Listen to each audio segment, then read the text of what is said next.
मैं यही प्रार्थना करता हूँ। आप लोगों को दिख रहा है क्या?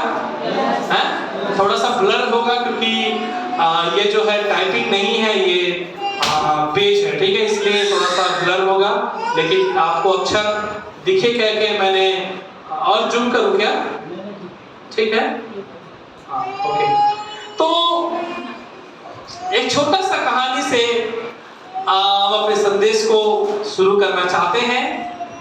सिलाई मशीन देखा है आपने? हैं? कपड़ा सिलते हैं, है ना? कितने लोगों ने नहीं देखा है? सब लोगों ने देखा है ना? कैसे दिखते हैं? संतोषी दीदी ज्यादा बता पाही कावा सिलाई के काम करते हैं, है ना? सिलाई मशीन दिखने में अच्छा दिखता है, लेकिन सिलाई मशीन तभी काम का लायक है अगर उसमें धागा भरा जाए। क्या भरा जाए?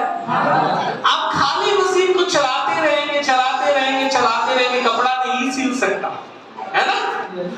चलेगा वो भी, और धागा डालोगे तो भी चलेगा, लेकिन अंतर क्या है?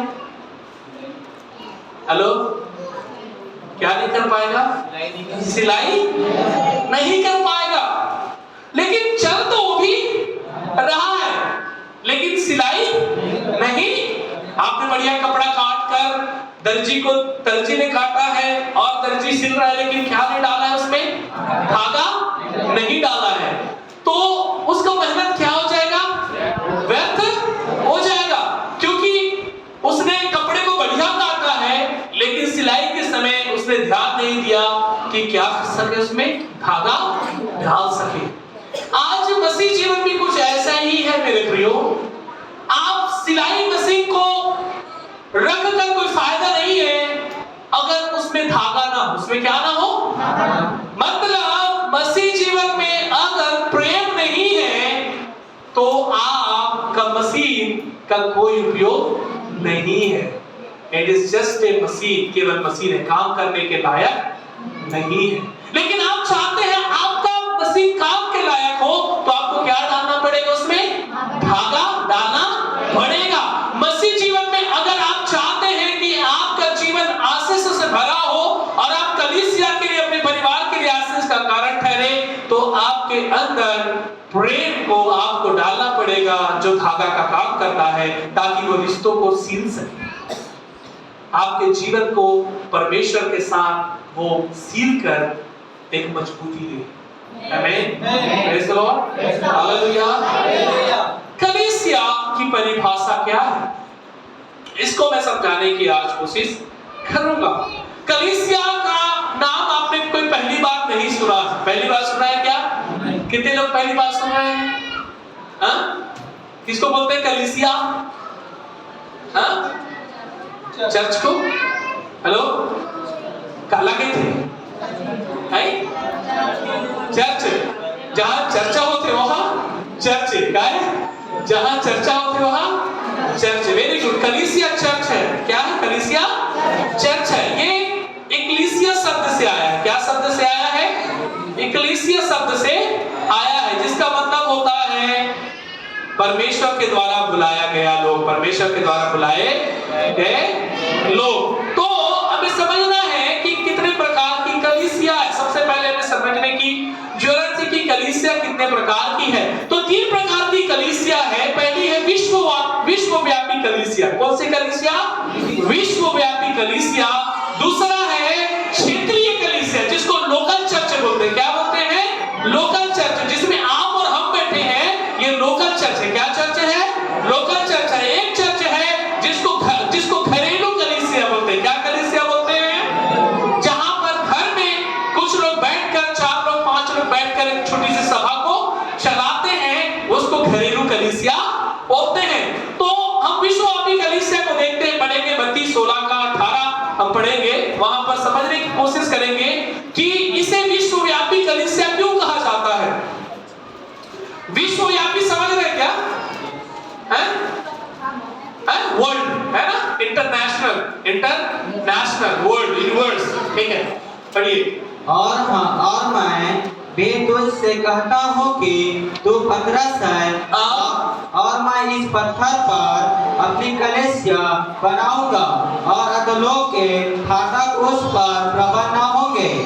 मैं तुझे स्वर्ग के राज्य की कुंजियां दूंगा और जो कुछ तू पृथ्वी पर बांधेगा वह स्वर्ग में बांधेगा। ठीक है, तो परमेश्वर ने सबसे पहली बात पतरस से बात किया और पतरस से कहा कि मैं अपनी कलीसिया क्या करूंगा, इस चट्टान पर, इस पत्थर पर क्या करूंगा, बनाऊंगा। तो अब हमारे अंदर एक सवाल आ रहा होगा, ठीक है, तो इससे क्या मतलब है, ये विश्वव्यापी कलीसिया कैसे हुआ? हेलो हेलो, आप मन में सोच रहे होंगे, ठीक है, अच्छी बात है, परमेश्वर ने कहा कि मैं कलीसिया पतरस के ऊपर बनाऊंगा, लेकिन ये विश्वव्यापी कलीसिया कैसे हुआ? हेलो, कैसे हुआ बताइए?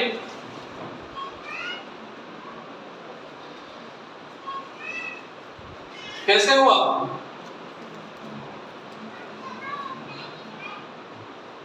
मैं तुझे स्वर्ग के राज्य की कुंजी दूंगा और जो कुछ तू पृथ्वी पर बांधेगा वह स्वर्ग में बंधेगा और जो कुछ पृथ्वी पर खोलेगा वह स्वर्ग में खुलेगा। ये विश्वव्यापी कलीसिया क्यों हुई, क्यों कहलाया जाता है, मैं आपको बताना चाहता हूं। क्योंकि कलीसिया का नींव, कलीसिया का स्थापना पतरस के द्वारा हुआ। किसके द्वारा हुआ? पतरस के द्वारा हुआ। जब यीशु मसीह का कार्य 3.5 साल का इस धरती पर खत्म हो गया और सेवा के दौरान वो खत्म करने के बाद पिता के पास पहुंच गया, तब वो परमेश्वर के जाने के बाद जो भविष्यवाणी जो यीशु ने पतरस के लिए किया था कि मैं अपनी कलीसिया तुझ पर बनाऊंगा, वो कलीसिया का निर्माण परमेश्वर पतरस के द्वारा पेंतीकोस्त के दिन जो प्रेरितों के काम 2 अध्याय में है, वहां से क्या है, कलीसिया का स्थापना शुरू होता है। तो विश्वव्यापी कलीसिया क्योंकि परमेश्वर ने कहा तेरे द्वारा मैं क्या करूंगा, एक विश्वव्यापी कलीसिया बनाऊंगा जिसमें अधोलोक की फाटक क्या ना होगी, प्रबल ना होगी। Hallelujah, praise the Lord. क्योंकि ये कलीसिया का निर्माण सर्वप्रथम प्रभु यीशु के द्वारा पतरस के द्वारा किया गया था, है ना। यीशु उसका मार्गदर्शक था और पतरस उस कलीसिया का निर्माण करने वाला व्यक्ति था। इसीलिए ये क्या है, विश्वव्यापी कलीसिया है, क्योंकि इसमें पूरा ब्रह्मांड का कंट्रोल किसका है, यीशु मसीह का है, यीशु मसीह का है। ठीक है, तो ये कलीसिया एक शरीर के बारे में नहीं कह रहा है, याद रखिएगा, ये देह की कलीसिया के बारे में नहीं कह रहा है।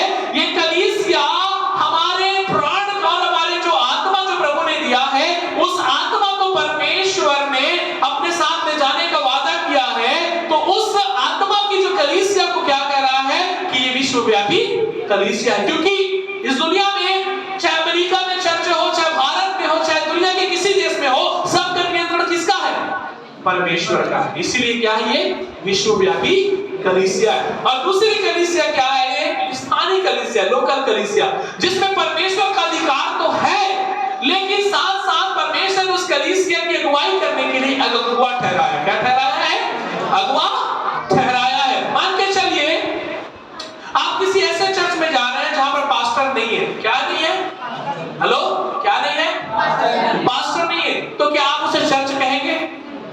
नहीं कह सकते। नियम के अनुसार से वो चर्च एक संगति है, वो क्या है, फेलोशिप है, संगति है, लेकिन चर्च नहीं है। लेकिन चर्च कब कहलाता है, जब उस चर्च में क्या हो, एक अगुवा हो, अगुवाई करने वाला हो, उस कलीसिया का नेतृत्व करने वाला हो। वही जो झूठ है, वही फेलोशिप क्या कहलाता है, कलीसिया कहलाता है। बहुत सारे जगहों में चर्च नहीं है। ठीक है, तो मैं आपको पूछना चाहता हूं कि पास्टर की नियुक्ति कौन करता है? हेलो, पास्टर की नियुक्ति कौन करता है, बताइए? इंसान करते हैं कि परमेश्वर करता है? परमेश्वर करता है। तो फिर क्यों संस्था वाले ट्रांसफर करके उस चर्च में भेजते हैं? भेजते नहीं, भेजते हैं, है ना। मुझे भी भेजा गया था यहाँ, है ना, मैं भी आया था 2016 में। ठीक है, तो मुझे किसने भेजा था? संस्था ने भेजा था, नहीं भेजा था, बताइए। तो मेरा सवाल आपसे ये है कि पास्टर को कौन नियुक्त करता है? व्यक्ति नियुक्त करता है कि परमेश्वर नियुक्त करता है?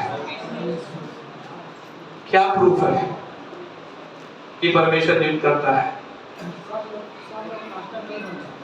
सब लोग पास्टर, हम लोग क्या है, प्रचार नहीं कर रहे हैं, ठीक है? मैं प्रचार नहीं कर रहा हूं, मैं क्या कर रहा हूं, आपको सिखा रहा हूं, ठीक है? आज कलीसिया को शिक्षा की बहुत जरूरी है, कलीसिया शिक्षा से हटते जा रहा है, ठीक है ना?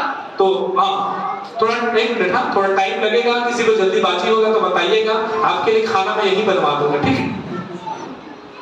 हाँ बोलिए भैया।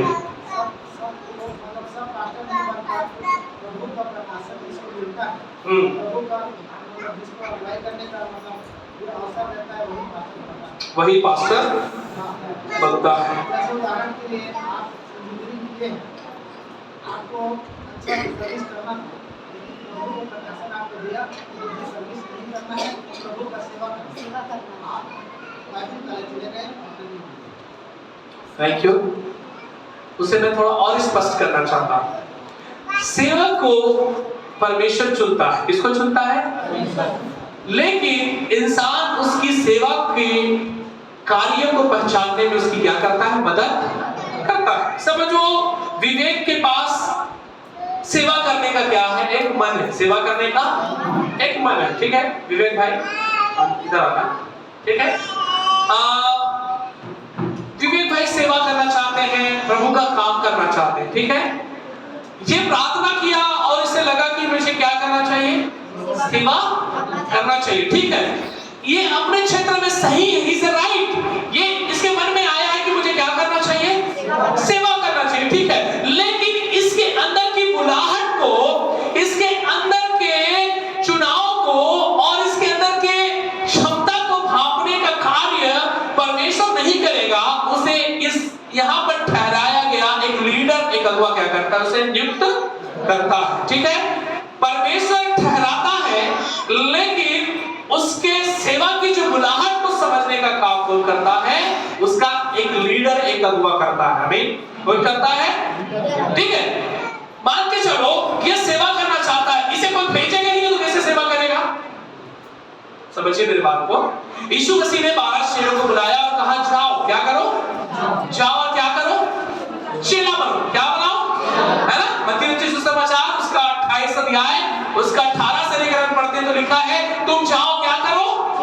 चेला बनाओ। और अगर मान के चलो यीशु मसीह ने कुछ भी नहीं किया था, कुछ भी आदेश नहीं देता, क्या जाते हो? हेलो, चाहता क्या? हेलो, नहीं जाता तो फिर वो लोग क्या बोलते हैं?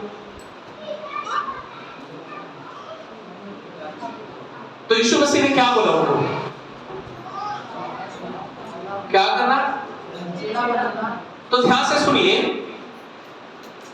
परमेश्वर ने पहले से हमें एक आदेश दे दिया है सेवा करने का। क्या करने का? कि जाओ तुम्हें क्या करना है? चेला बनाना है। क्या बनाना है? ऑलरेडी परमेश्वर में इसमें कोई नियुक्ति करने का जरूरत नहीं, प्रभु का आदेश हमारे लिए क्या है? काफी है, ठीक है? इनको सेवा करना है, ठीक है? ये कैसे सेवा करेगा? सुनो,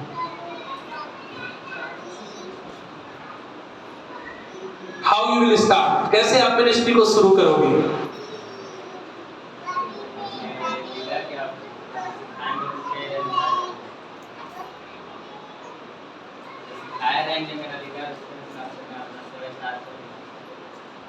मान के चलो ये बोल रहा मैं सेवा करूंगा, क्या किसी के चर्च में घुस कर बोलेगा यहाँ मैं प्रचार करके सेवा करने आया हूं?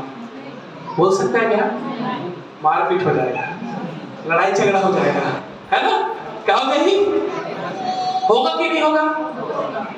तो हम बोलते हैं, और वो जाके कह सकता है मुझे प्रभु ने क्या किया है ना? क्या किया है? भेजा है। तो किसी को चर्च को तोड़ने के लिए परमेश्वर नहीं भेजता, याद रखिएगा, ठीक है? कैसे स्टार्ट करेगा ये?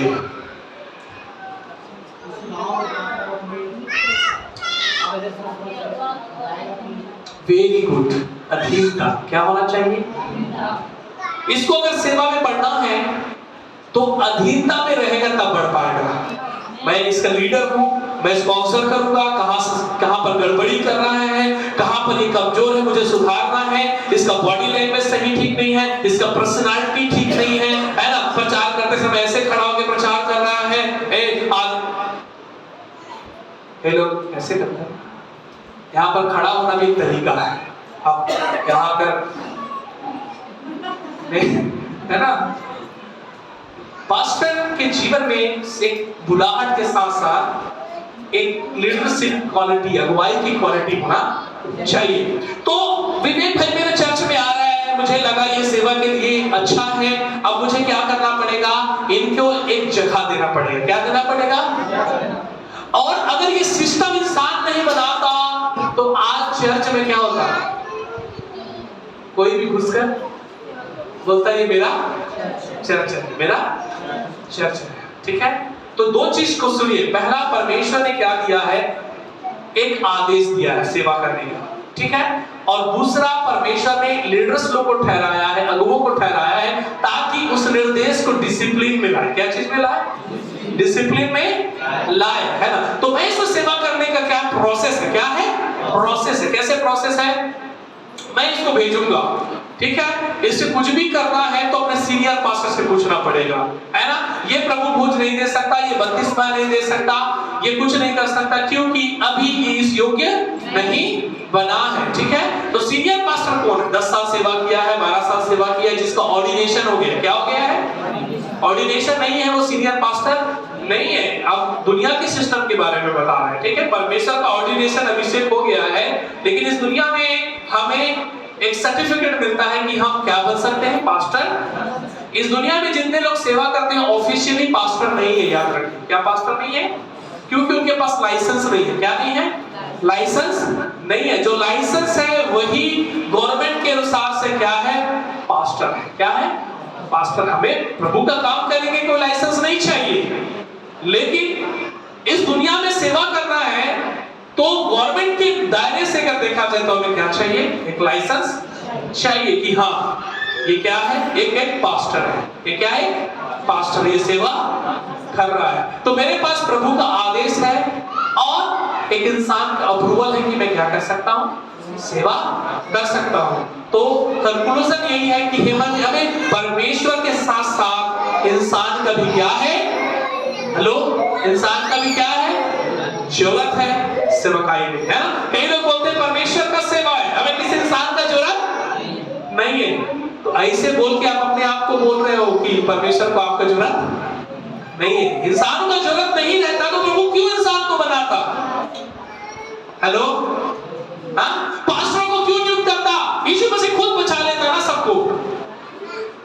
श्याम भैया बचा लेता, नहीं बचा सकता? उसके अंदर सामर्थ नहीं है क्या? है? वो नहीं दे सकता है क्या? मुझे क्यों भेजा है? हेलो, ताकि मैं अपने कार्य को करूं और परमेश्वर अपने कार्य को करे। आमीन। मैं एक क्या हूं? टूल हूं। क्या मैं? टूल समझ रहे ना? एक हथियार हूं, ठीक है। आपके पास प्लास है, ठीक है। अब प्लास खड़ा है यहाँ पर, प्लास को बोलोगे आप क्या कर रहे हैं? तार को काट, तार को काट, तार को छील। ध्यान से सुनिएगा। प्लास देखे हो ना आप लोगों ने? नहीं है, इसको भी एक आध दिन बनाना पड़ेगा। प्लास है और प्लास को मैं बोल रहा हूं इस तार को काट, उस तार को छील, उसको जोड़। क्या वो प्लास अपने आप वहां पर उड़ते उड़ते काट के उसके जोड़कर वापस आ जाएगा? क्या है? नहीं करेगा ना। उसे क्या करना पड़ेगा?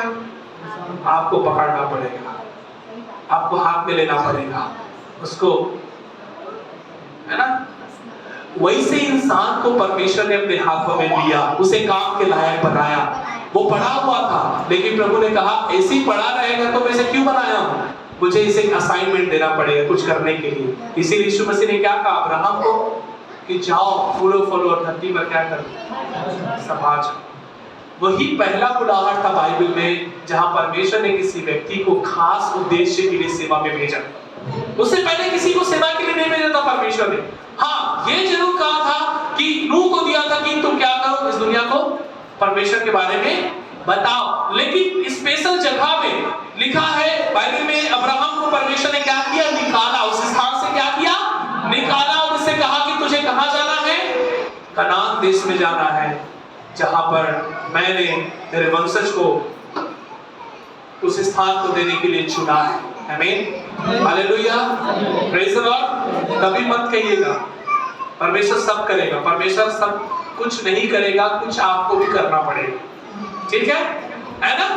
मान के जब आप चर्च बना रहे हैं, हम कहते हैं परमेश्वर क्या करेगा, इसको कैसे बनाएगा?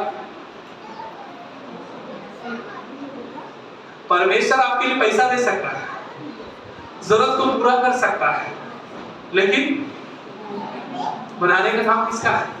कि यीशु मसीह आकर बोलेगा मैं मसाला बना रहा हूं, मैं ईंटा जोड़ देता हूं, नहीं बोलेगा वो, है ना? ठीक है। और परमेश्वर कैसे उपाय करेगा पैसा का भी? कैसे? कई लोग इतना ठीक हो जाते हैं, परमेश्वर ही देगा तो मैं लूंगा। क्या करेगा? परमेश्वर ही तो दे रहा है, मुझसे बात किया है कि प्रभु जाके इसको देना है, ठीक है, परमेश्वर ही तो दे रहा है। नहीं, परमेश्वर दीता भेजना, नहीं तो मैं देने वाला नहीं। आपके कॉन्सेप्ट को चेंज करना है। याद रखिएगा, परमेश्वर कुछ करता है और कुछ इंसान को भी करने की जरूरत है। ठीक है, आप ये इस पर निश्चित मत हो जाना, अरे मैं तो परमेश्वर के भरोसे में क्या हूं? हेलो हेलो, आप डूब रहे हैं, क्या हो रहे हैं? आप डूब रहे हैं, आपको तैरना आता है, आप डूब रहे हैं, लेकिन क्या बोल रहे हो आप? मुझे बचाओ नहीं, परमेश्वर मुझे बचाएगा। वो कैसे बचाएगा? तैरने तो आता है भाई, तैरो ना। कि यीशु मसीह को आकर बोलेगा कि मैं आज बचाने आया ना। ठीक है, परमेश्वर ने आपको लायक बनाया है, योग्य बनाया है, ताकि आप उसके दिए हुए कार्य को कलीसिया में रहकर क्या कर सको। याद रखिए, कलीसिया के अंदर रहकर करोगे तो आपकी पहचान है, कलीसिया के बाहर रहकर करोगे तो आपकी कोई पहचान नहीं। समझ रहे बात? तो हेलो, प्रेज द लॉर्ड, आमीन। सरोज भाई किसी के चर्च में गया है और वो अपने आप को परिचय दे रहा है, कैसे देगा? सरोज भाई कैसे परिचय दोगे आप? मैं कलीसिया के इंपॉर्टेंस को समझा रहा हूं। इस दुनिया में हर चीज सिस्टम से, कलीसिया से होना है, इसीलिए मैं कुछ एग्जांपल दे देंगे। सरोज भाई, आप किसी चर्च में गए हो, आप कैसे अपने आप को परिचय करोगे? हाँ, तो कैसे बताओगे? मेरा नाम सरोज पात्रे है, मैं मिशन फुटबॉल चर्च में मेरा साथ मेरा पास्टर आप मेरा नाम मत लो, मेरा चर्च भी मत लो, और अपना आपका इंट्रोडक्शन करो। तो मैं बस अपना नाम बताऊंगा, यहाँ से आया। हाँ, तो कोई समझ पाएगा? अब बोलोगे पास्टर राज, अच्छा पास्टर राज करें के, अच्छा हाँ जानता हूं। आप कैसे पहचान आपको कर पा रहे हैं? आप उस सेंस के द्वारा आप अपनी पहचान को क्या कर रहे हैं? रख पा रहे हैं। और ऐसी जाकर बोलोगे मैं पास्टर हूं, मैं प्रार्थना करता हूं, तो सबसे पहले एक ही चीज बोलेगा, आपका पास्टर कौन है, आप किस चर्च से आए हैं। तो आपको क्या लगता है, चर्च का जरूरत नहीं? कुछ लोग बोलते हैं मैं बिना चर्च का जी लूंगा। बिना चर्च का? बिना चर्च भी परमेश्वर का एक देन है। परमेश्वर का क्या है? देन है। अगर नहीं देना तो पतरस को नहीं बोलता कि मैं अपनी कलीसिया क्या करूंगा? बनाऊंगा बोलता क्या? नहीं बनाऊंगा। तो कलीसिया की जरूरत क्यों है?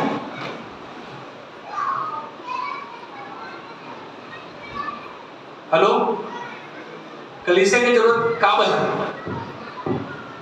हेलो, चर्च आ रहा, पता नहीं कलीसिया की जरूरत क्यों? मार्गदर्शन के लिए और शिक्षा के लिए। Very good. क्या कलीसिया आपको उद्धार कर सकता है? क्या कलीसिया आपको उद्धार दे सकता है? हेलो, नहीं दे सकता, तो फिर क्यों चर्च आ रहा है? Very good. मानस ने अपने शब्द में कहा रास्ता बताता है। उद्धार परमेश्वर देगा, लेकिन उस उद्धार को मुझे प्राप्त कैसे करना है? उसकी सिद्धता को, उसकी शिक्षा को सिखाने वाला कौन है? पास्टर है। और वो कहां सीखने के लिए मिलता है? कलीसिया में। तो कलीसिया आपके लिए बहुत इंपॉर्टेंट है। पहले शताब्दी में कलीसियाएं बिल्डिंग के रूप में नहीं थी, क्योंकि यीशु मसीह उनके साथ था, उनको बिल्डिंग का जरूरत नहीं था। लेकिन यीशु मसीह जाने के बाद उनको पता था कि मैं जब चला जाऊंगा तो इनके जीवन में सताव आएंगी, इनके जीवन में परेशानी आएंगी, इनके जीवन में दिक्कतें आएंगी। तो उसने क्या किया? जाने से पहले ही पतरस को कह दिया था कि मैं तुझ पर कलीसिया बनाऊंगा। और यीशु मसीह जाने के बाद पतरस ने कलीसिया का रोपण किया, फिर पौलुस ने कलीसिया बनाया। क्यों? ताकि आप इस दुनिया के शताओं से, परेशानियों से हटकर आप एक लीडरशिप में आकर आप एक कलीसिया के मेंबर बनकर आप इन सारी चीजों से निपट सके। हेलो, क्या कर सके? निपट सके। तो कलीसिया बहुत जरूरी है, क्योंकि कलीसिया परमेश्वर का दिया हुआ है। ठीक है, ओके। तो लोकल चर्च की जरूरत क्यों है हमें? फर्स्ट, पहला चीज, लोकल चर्च की जरूरत क्यों है? आप पढ़ेंगे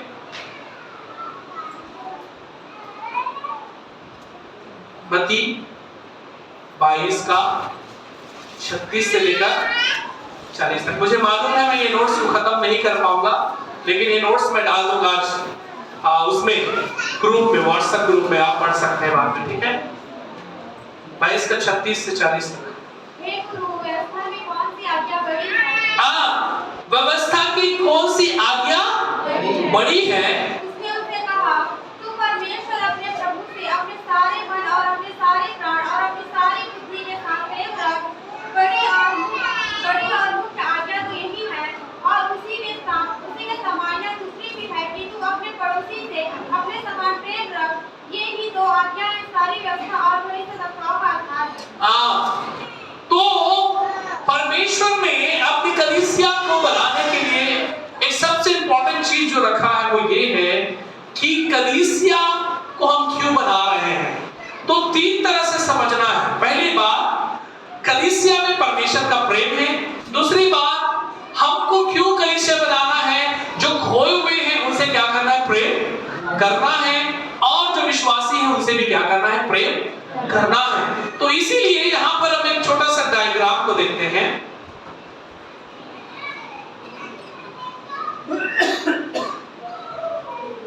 दिखा थे? फोकस ये बने दिखा थे।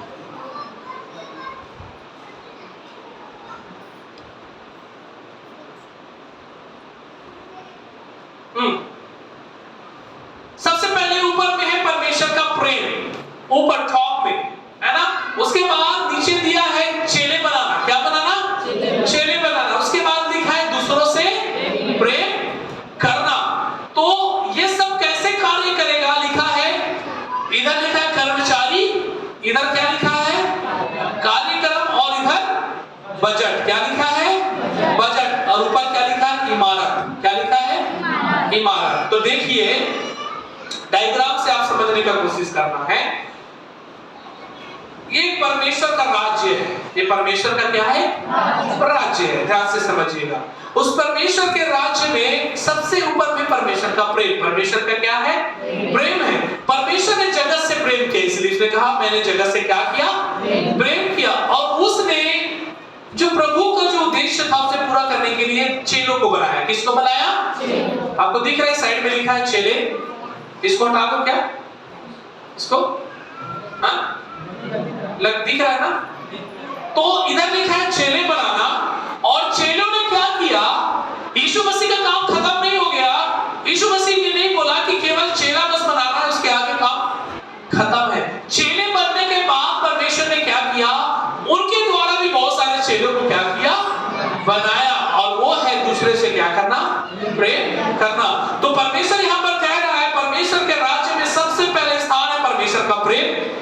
उसके बाद परमेश्वर ने चेलों को बनाया, और उसके बाद क्या करना है? दूसरे से प्रेम करना है। तो ये परमेश्वर के राज्य का अंदर का कार्य है। किसका कार्य है ये?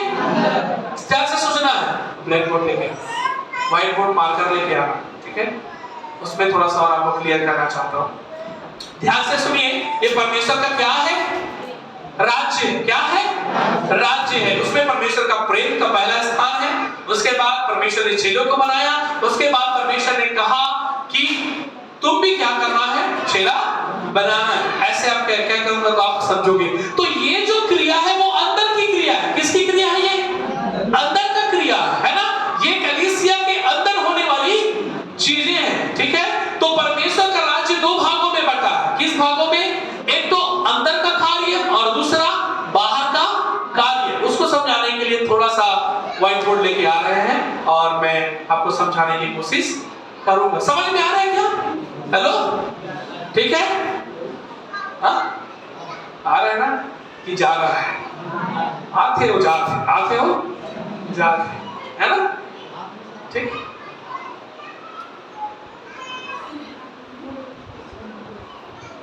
ये नोट्स बहुत अच्छा है आपके लिए और मैं इसको ग्रुप में भी डाल दूंगा ताकि आप इसे पढ़ें और सीखें। हाँ हाँ,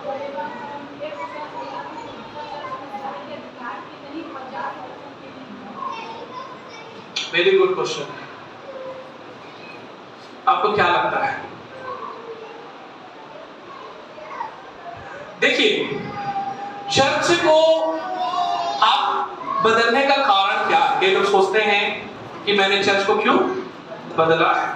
देखिए, आप जिस चर्च में आपको शिक्षा नहीं मिल रही, जिस चर्च में आपको परमेश्वर का वचन नहीं सिखाया जा रहा है, जिस चर्च में आपके जीवन में आत्मिक कार्य नहीं हो रहे, आपको वचन की गहराई नहीं मिल रही, आप वैसे भी उस चर्च में रहकर क्या करेंगे? आप कभी बढ़ नहीं पाएंगे। तो परमेश्वर का योजना रहता है कई बार कि हमको परमेश्वर वहां से निकाल कर एक ऐसे जगह में भेजे जहां आपको क्या कर सके? परमेश्वर के वचन का शिक्षा आपको मिल सके। पॉल वासर कहता है, दुनिया का बहुत अच्छा एक शिक्षक उपदेशक कहता है, आप उस कलीसिया में मत जाइए जो आपके घर के पास हो। ध्यान से सुनिए, आप उस कलीसिया में मत जाइए जो आपके घर के पास हो, परंतु आप उस कलीसिया में जाओ जो कलीसिया वचन के पास हो। समझ रहे मेरी बात को? है ना?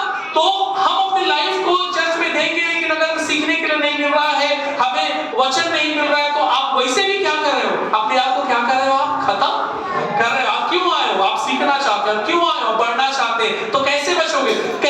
कैसे सीखोगे? परमेश्वर के वचन की शिक्षा जब आपके जीवन में आएगी, आप सीखना शुरू करेंगे। ठीक है? हेलो, समझिए बात को।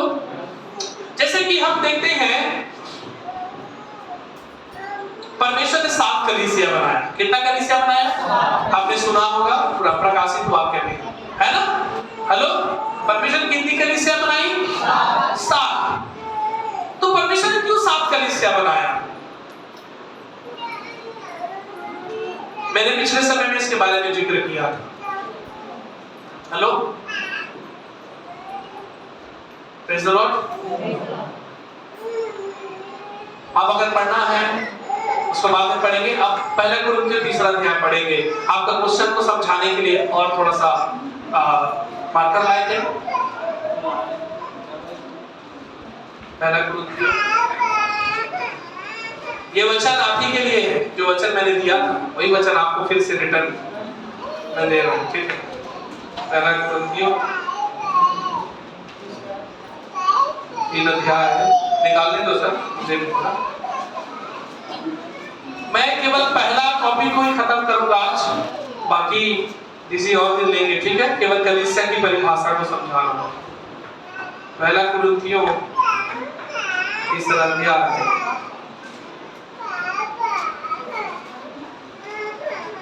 निकालिए क्या? हाँ, ठीक है। हाँ, ठीक है, मैं पढ़ता हूं। मैंने तुम्हें दूध पिलाया, अन्न ना खिलाया। ध्यान से सुनिए, मैंने तुम्हें क्या किया? कह रहा है दूध पिलाया, मैंने तुम्हें अन्न नहीं खिलाया, क्योंकि तुम उसको नहीं खा सकते थे, वरन अब तक भी नहीं खा सकते हो, क्योंकि अब तक शरीर शारीरिक हो। इसलिए जब तुम में डांट और झगड़ा, तो क्या तुम शरीर नहीं और क्या मनुष्य की रीति पर नहीं चलते हो? क्योंकि जब एक कहता है मैं पौलुस कहूं और दूसरा कहता है अपोलोस कहूं, तो क्या तुम मनुष्य नहीं कह रहा है? अपोलोस क्या है और पौलुस क्या है? केवल सेवक जिनके द्वारा तुमने विश्वास किया, जैसे हर एक प्रभु ने दिया। मैंने लगाया, अपोलोस ने सींचा, परंतु परमेश्वर ने क्या किया है? बढ़ाया है।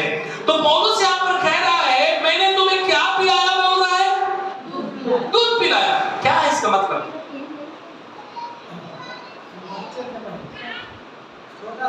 जब आप विश्वास में आए, आपका कॉन्सेंस, आपका विवेक छोटा था, आप उन शिक्षाओं को नहीं बचा सकते थे जो आपके दिमाग के लेवल से क्या है? बाहर है। ठीक है, तो परमेश्वर ने आपको बुलाया। ठीक है, ये कलीसिया को पौलुस कह रहा है मैंने विश्वास में लाया, कह रहा है मैंने तुम्हें सिखाया। ठीक है, लेकिन उसके बाद वहां पर अपोलोस आ गया। कौन आ गया? और अपोलोस ने इस कलीसियाओं को शिक्षा में क्या किया? मजबूत किया। पौलुस कह सकता था ये तो मेरे लोग थे। ये किसके लोग थे? मेरे लोग थे। पौलुस ने लगाया नहीं कि पौलुस चला, क्योंकि मालूम है कि मैंने तुम्हें दूध पिलाया क्योंकि आप तुम क्या थे उस समय? मैच्योर नहीं थे। मांस को खाने का आपके अंदर, आप एक बच्चे को मांस खिलाओगे, क्या होगा? हेलो, और नहीं पचाएंगे तो क्या होगा?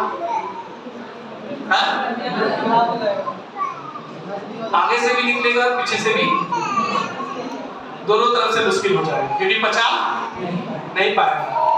मैं आपको ऐसी शिक्षा को सिखाऊंगा जो आपका औकात से बाहर है, आप नहीं सीख सकते। आपके कहां से जाएगा? समझ रहे हैं? तो परमेश्वर क्या करता है, आप दूध पी रहे थे तब तक वो शिक्षा ठीक था, लेकिन जब आप बढ़ गए अभी मांस खाने का समय, तो परमेश्वर क्या करता है, आपको ऐसे जगह शिफ्ट करता है जहां आपको क्या मिल सके? सही शिक्षा मिल सके, जहां आप अपने आप को क्या कर सको?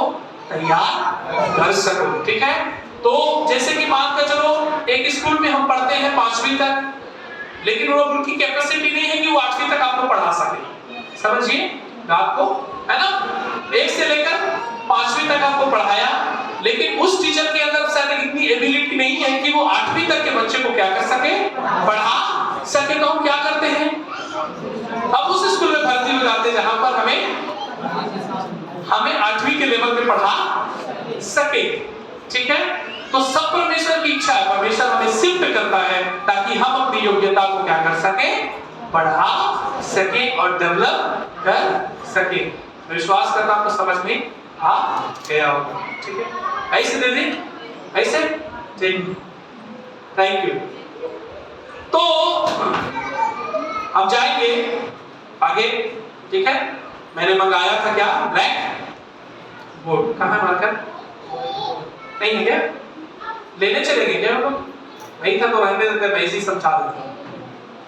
ठीक है, मैं इसी समझा रहा हूँ, हाथ से समझने के। मैंने बताया परमेश्वर का क्या है? राज्य है। ठीक है, तो राज्य में 2 चीज है। पहली बात, परमेश्वर अंतर्नीति से काम करता है, जिसमें क्या शामिल है? प्रार्थना, आराधना, आपकी गवाही, भजन, गीत, जो भी आप करते हैं, है ना? ये क्या है? अंदर का कार्य है। क्या है ये? इसका शरीर से कोई इसका कनेक्टिविटी, ये आत्मा का कार्य है। क्या चीज का कार्य है? लेकिन आत्मा के साथ साथ शरीर का भी कार्य है। वो क्या है पता है? Church, building. क्या है? बिल्डिंग, है ना?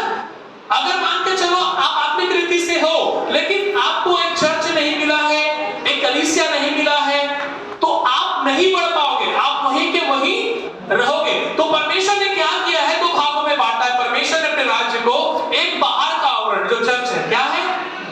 इस बिल्डिंग में आप बैठ रहे हो, उसका आत्मा से कोई लेन देन नहीं है, लेकिन इसके अंदर जो आप सीख रहे हैं, जो शिक्षा प्राप्त कर रहे हैं, वो आपके आत्मा के लिए क्या है?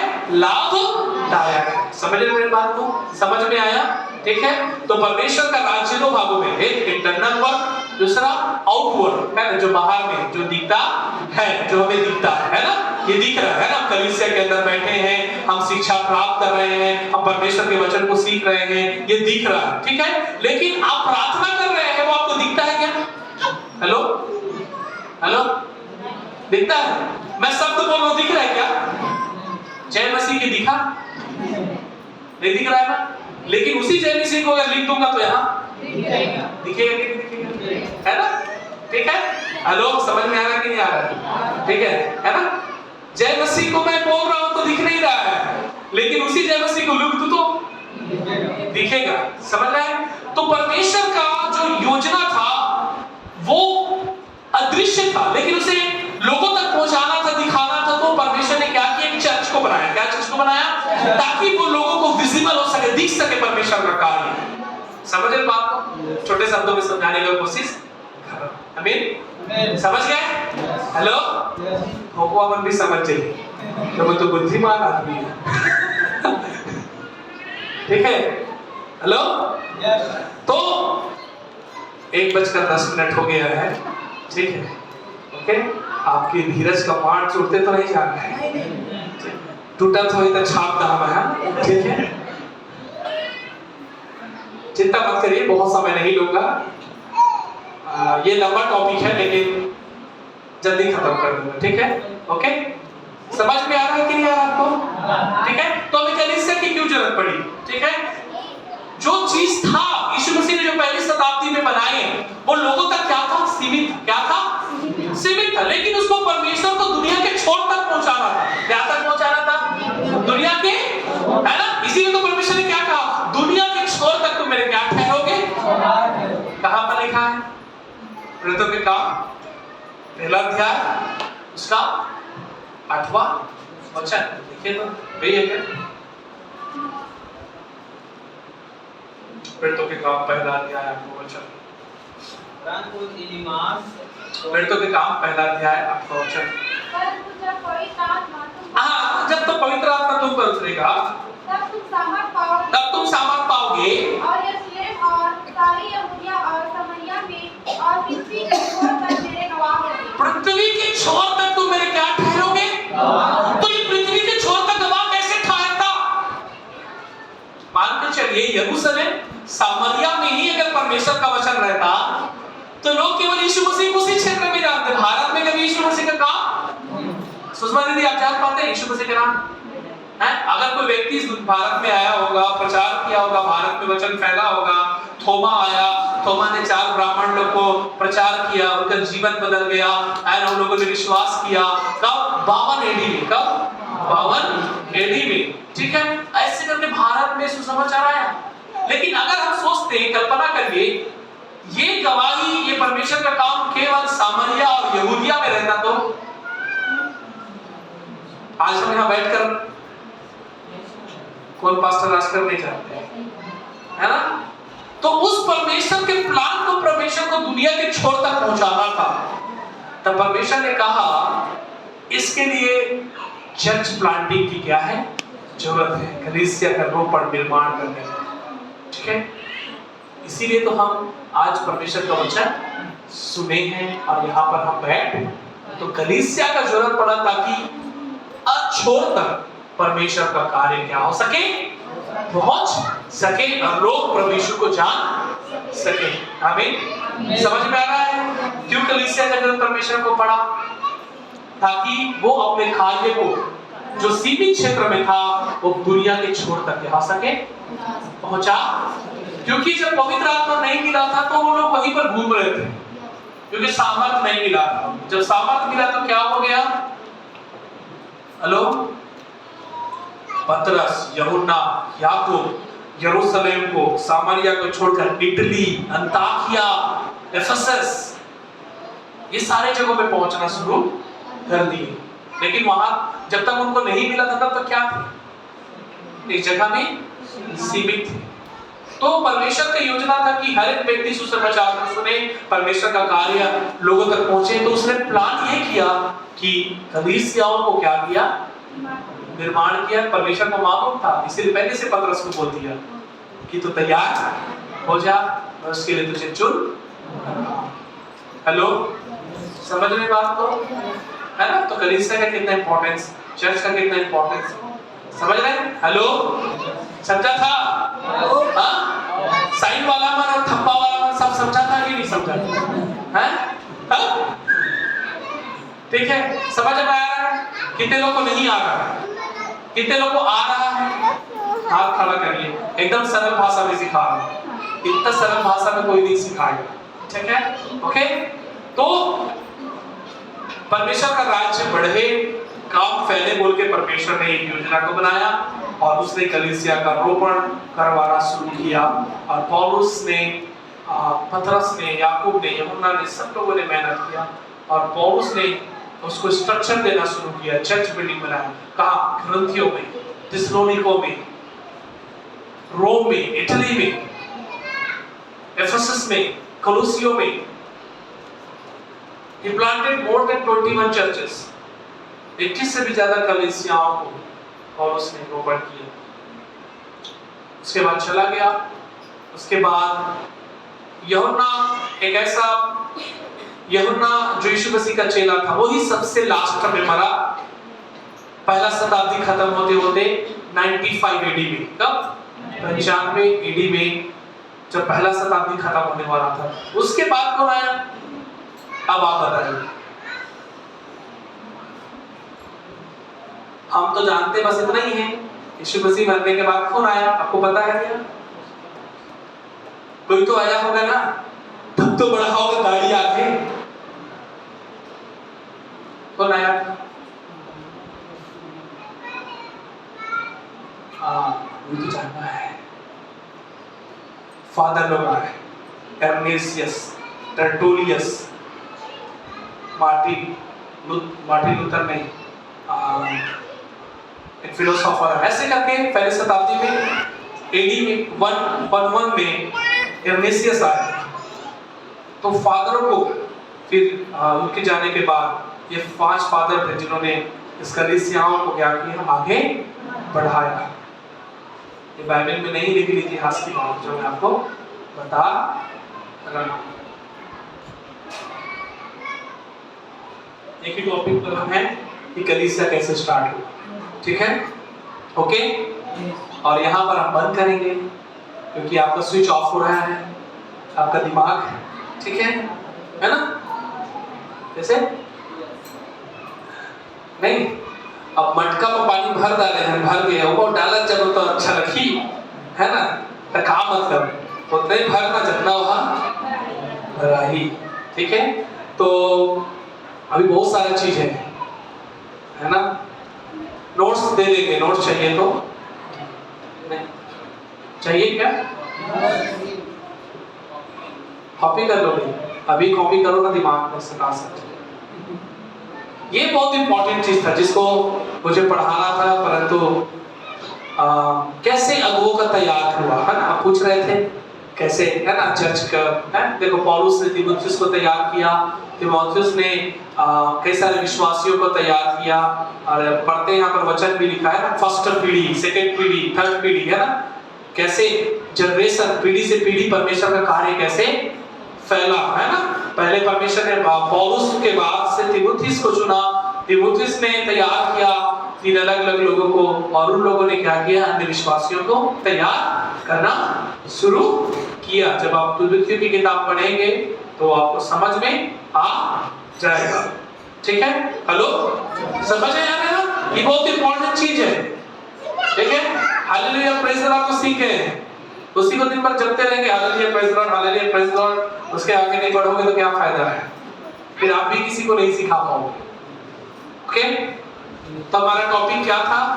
कलीसिया की परिभाषा। उसमें पहला पॉइंट ये था कि कलीसिया का निर्माण कैसे हुआ, क्यों कलीसिया हमारे लिए जरूरी है, और कलीसिया कैसे फैली, कैसे परमेश्वर का राज्य का विस्तार हुआ। ठीक है? ओके? सबको जय मसीह की। ठीक है?